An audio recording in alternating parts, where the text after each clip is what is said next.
on va apprendre ici à lire le nombre dérivé sur le graphique et ensuite à lire certains éléments de l'équation de la tangente pour pouvoir l'écrire. On a donc représenté ici notre fonction avec la tangente donc dans le premier cas en x égale à 3. La première chose qu'il faut savoir, c'est que le nombre dérivé, c'est le coefficient directeur de notre tangente. Donc, pour récupérer le nombre dérivé, il suffit de lire, puisque c'est une lecture graphique, je le rappelle, de lire le coefficient directeur sur notre graphique. Et lire un coefficient directeur, ça c'est quelque chose de pas bien difficile. Il suffit de lire la pente. Alors, on sait déjà que dans cette situation-là, le coefficient directeur sera négatif, puisque notre droite, elle descend, donc c'est une fonction décroissante en fait, le coefficient directeur va être négatif. Alors négatif, mais négatif de combien?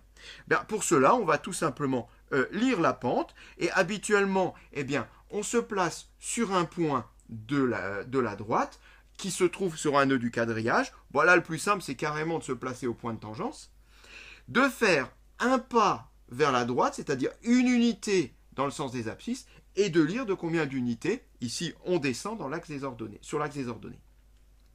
Donc, on fait un pas sur l'axe des abscisses, et on voit qu'on fait deux pas dans le sens inverse de l'axe des ordonnées, c'est-à-dire que le coefficient directeur de cette droite est de moins 2.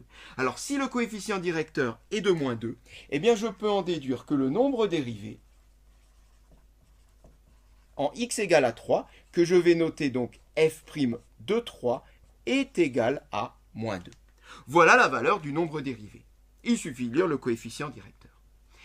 À partir de là, je vais en déduire une équation réduite, l'équation réduite de ma tangente. Alors, si le coefficient directeur, si plutôt le nombre dérivé, c'est le coefficient directeur de ma tangente, je sais déjà que l'équation va s'écrire, donc équation de la tangente, sous la forme y égale f' de 3, x plus quelque chose, donc plus b. Puisque c'est une droite s'écrit sous la forme y égale ax plus b. Ok. Mais a, c'est le coefficient directeur. Le coefficient directeur, on vient de le dire à l'instant, c'est le nombre dérivé. Donc, à la place de a, ici, je mets f' de 3. X plus b. B, on va voir ce que c'est. Alors, f' de 3. F' de 3, je l'ai calculé. Donc, au lieu d'écrire f' de 3, je peux écrire tout simplement moins 2x plus b. J'ai fini donc déjà à m'occuper du ax. Plus b. B, c'est quoi? Dans l'écriture y égale ax plus b, b, c'est l'ordonnée à l'origine de ma droite. L'ordonnée à l'origine, il se lit là, c'est très simple. Il suffit de regarder sur l'axe des ordonnées, là où la droite, elle l'intercepte. On regarde et on voit que la droite intercepte l'axe des ordonnées en 8. B égale à 8, moins 2x plus 8. Y égale moins 2x plus 8 est une équation de ma tangente au point x égale à 3. On en a fini pour cette première situation. Attaquons une deuxième situation maintenant, un tout petit peu différente. Pour x égale à 6, commençons déjà par afficher la tangente à ma courbe au point d'abscisse x égale à 6.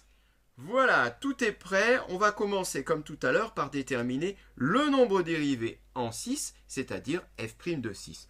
Ça n'a pas changé, bien évidemment. Le nombre dérivé, c'est le coefficient directeur de la tangente. Déterminons le coefficient directeur de cette tangente.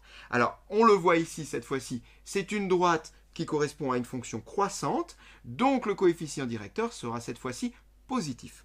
On va faire comme tout à l'heure. On va se placer sur un nœud du quadrillage, enfin plutôt un point de la droite qui se trouve sur un nœud du quadrillage. Et là encore, au point de tangence, c'est parfait. Je vais donc faire un pas dans le sens des abscisses, compter le nombre de pas dans le sens des ordonnées, 1, 2, 3, 4.